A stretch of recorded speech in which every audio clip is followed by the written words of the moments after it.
there's only really one side. In other words, God is all. God is love. God is hate. God is the opposite of those things. Now, the opposite of those things don't have any energy. And saying that is really relative, because we're talking about think of everything in terms of temperature.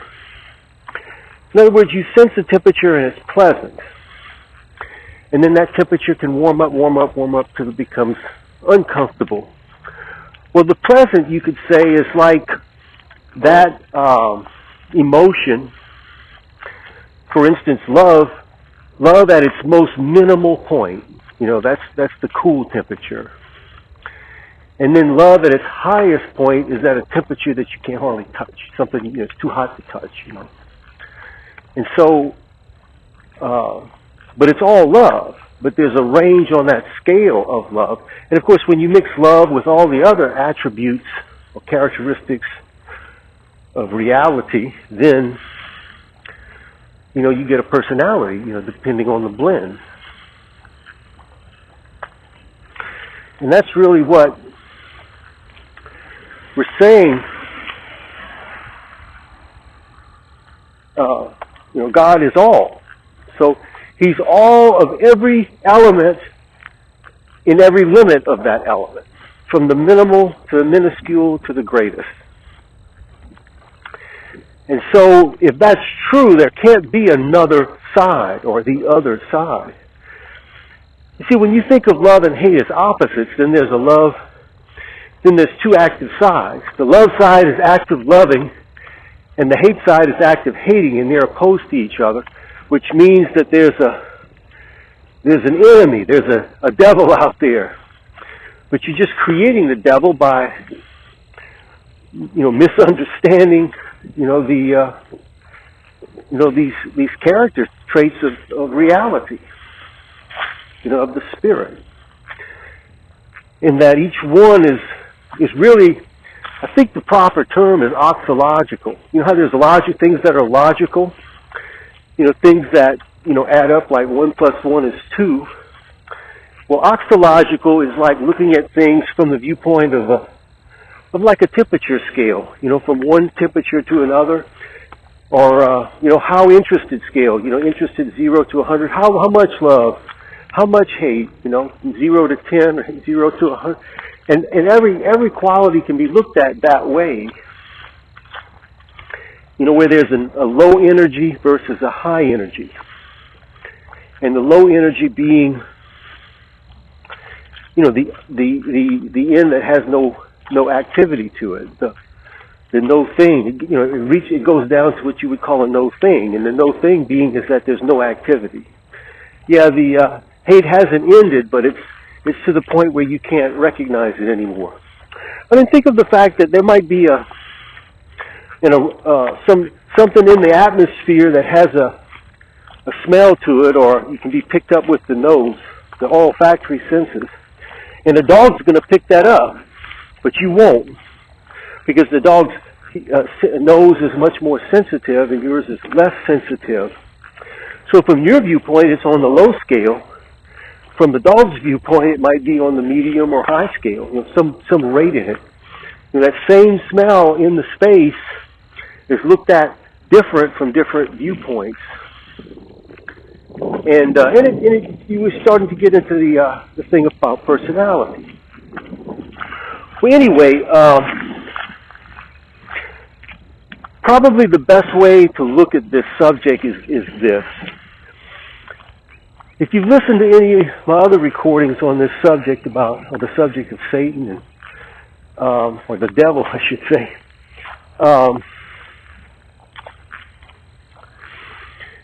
if you've heard those, then you've heard me talk about 2 points in time, like the initial point of Adam and Eve.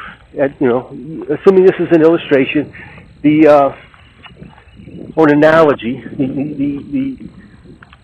the initial point is Adam and Eve, and the final point is paradise. what the completion of God's purpose for mankind, the creation. Just like He completed the other creative days, this day's completion. What is mankind expected to be at that point? So that's a snapshot in the future. Well, between those two snapshots is, you could say there's a best path. A path, the Jesus path, the path that Jesus would take. No deviation whatsoever, perfect. Every step He takes is uphill. Okay? And then, and so, even Jesus said it in the Bible. He says, the devil has no hold on me. Okay? So basically, following that path, there's no devil in your life. None whatsoever. Okay? Now, from that is everybody else, going from A to B, from Adam and Eve to paradise, wherever we fit in that timeline. And all of us, we got a little devil in us because we're not on that same path as Jesus. We just don't know it. Even if we did know it, could we even get ourselves there? How best we could do. So really what we're saying then is this. There's a distance between the best path between the two states, the original Adam and Eve state in paradise. There's a best path, and then there's where you're at, and then there's the distance between those two, okay? Well, that's the devil in you, the distance, the deviation between the ideal path. That's what the devil is. And the fact of the matter is there's nothing wrong with that, because you've got free will. So with free will, you have the right to have a devil. You have the right to deviate from the path. The problem and the real issue of the matter is imbalanced deviation. The word wicked, let's use the word wicked for instance. When a person is wicked, what really are they? If you had to define the word wicked with a two-word definition, what would it be? Well, my definition, two-word definition for wicked would be willfully ignorant. So a willfully ignorant person, in some way, shape, or form, knows their ignorance. And it either just doesn't matter to them, or they're utilizing that wickedness, that ignorance, on purpose to manipulate others and take advantage, In other words, they're not an up straight, righteous person, a brother that loves a brother. And so that's what that is. So the getting back to the main point is that, because of free will, people could have a willful imbalance, and they utilize that maybe to make a living, and that's really what this imbalance of world is about, and that's what we're trapped into. Again, now that we appreciate that there's not two sides, there's only one side, there's a oneness, God is all, just like most people already believe, but they don't quite get it, the significance. And that's what the significance is. There is no other side. God is all. And so we are, for all practical purposes, we're children that, it's like, you could almost think of yourself as suddenly being adopted into a family that has supernatural powers. And those supernatural powers make it possible for you to create the world you want to create. You can basically go get an education to be this or that, and then you can be that, this or that. You can go out and make a living or whatever it entails to become that.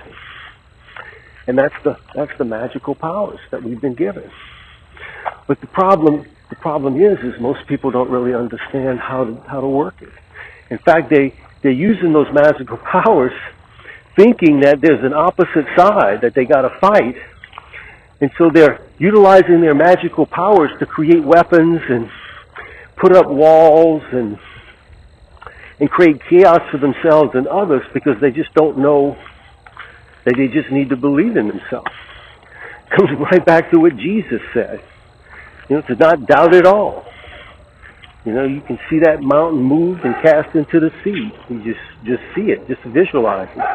And in reality, you know, that's how we can each live our lives if we just did it properly and stopped. You know, the old saying about taking one step forward and two steps back, that's exactly what people do. They'll focus their thinking and keep their thinking focused for a while, but then they get distracted and they wane, and when the opportunity for what they were wanting comes along, they don't see it because they've let themselves be distracted. So they don't see the forest for the trees, as the old saying goes. And so, coming back to the original thought about the importance of recognizing the value of knowing for a fact that there is no opposite of love that we have to fight against. In other words, just because we hate somebody that doesn't mean we don't love them too. We could have both, and we're not being inconsistent, being on two ends of the same scale at the same time. And that's sort of the logic that we start that unfolds. Realize, to show why what I'm saying has to be the correct way, because otherwise, really doesn't make sense at all. Now, granted, you could say, well, you're halfway in on the scale between love and hate, but that's two totally different things. And you see, that's the issue too. We were talking about it's a thermos scale. In other words, in reality, love isn't the bottom of the scale and hate isn't the top of the scale. Love is cool and hate, that's not it at all. Because love can be hot too. And love can be cool, and that's the point. And hate could be hot and hate could be cool. In other words, you could hate something but tolerate it because you know it's just the way it is right now. Until people become more mature, they're still going to do childish things.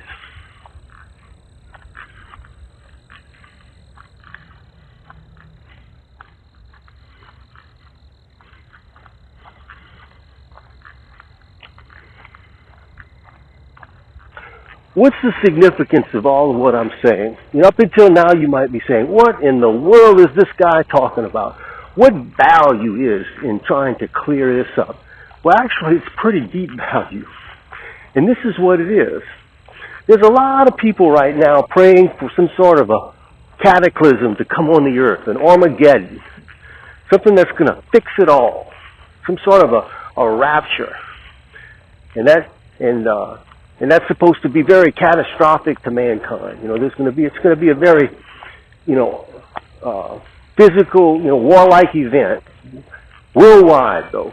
Many catastrophic whatever, but depending on who you talk to, they'll tell you, to what extent it's going to be. But the fact of the matter is, something like that is completely nonsense. Just completely nonsense. And the reason why is because there is no devil.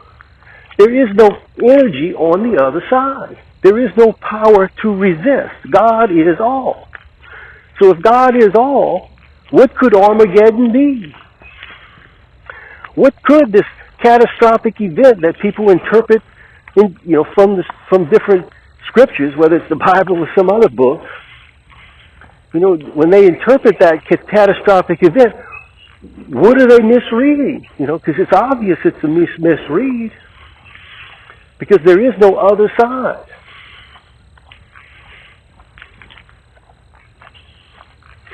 So, really what it's doing is it's showing us a step in getting us to that second event, that paradise event. This is a step. Armageddon is a step.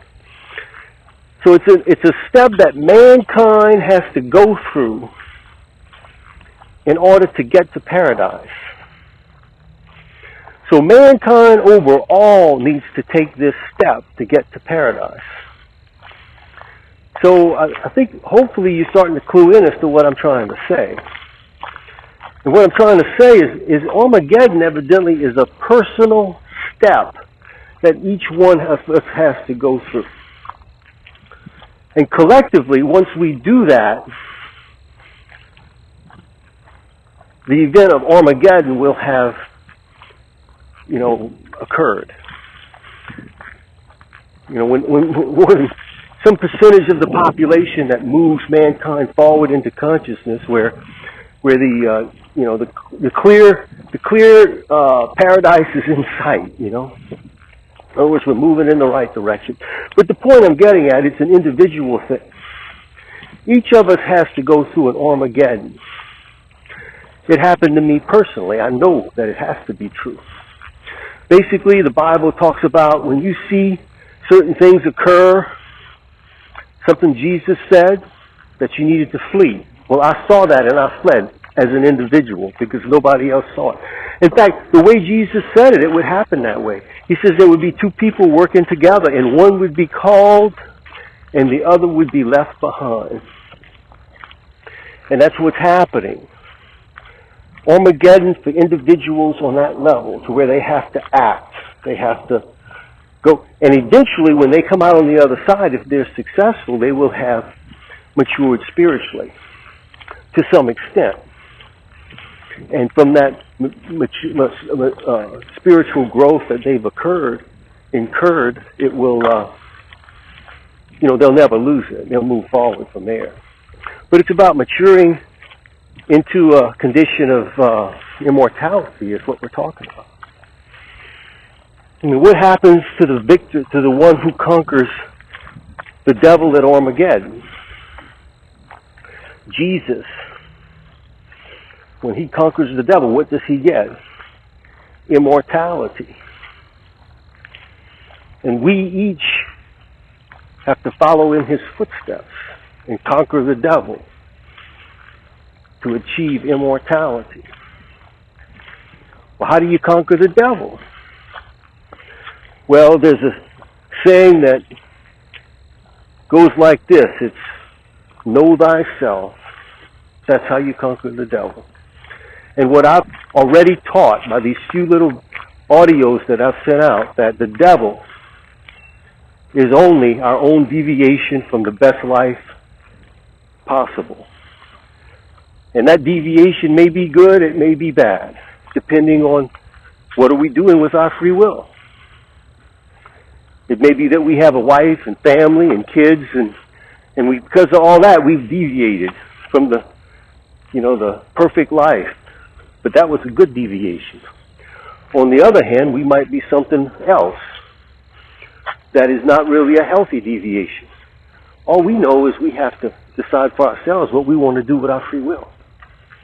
But to understand that there is no outside influence that we have to account for, some, like a devil or even a God. We were given free will. That's absolute. We have the free will to destroy our lives, or we have the free will to make our lives the best it can be. We have the free will to do a lot of things. And as a family of mankind, our free wills intermingle, and depending on what's going on between all the different people, there's a contact and there's a maturity and a growing. The experience of life is maturing mankind. I mean, it took the experience of my life to get me to the point where I understand these things. I couldn't even explain these things just a relatively short time ago. And so, as it's coming to me through many, many years of effort to understand these things, I'm finally reaping the fruits of my labors. I think I've answered this question pretty good, and maybe I'll do another video on the subject soon. We'll see what happens. Anyway, peace profound.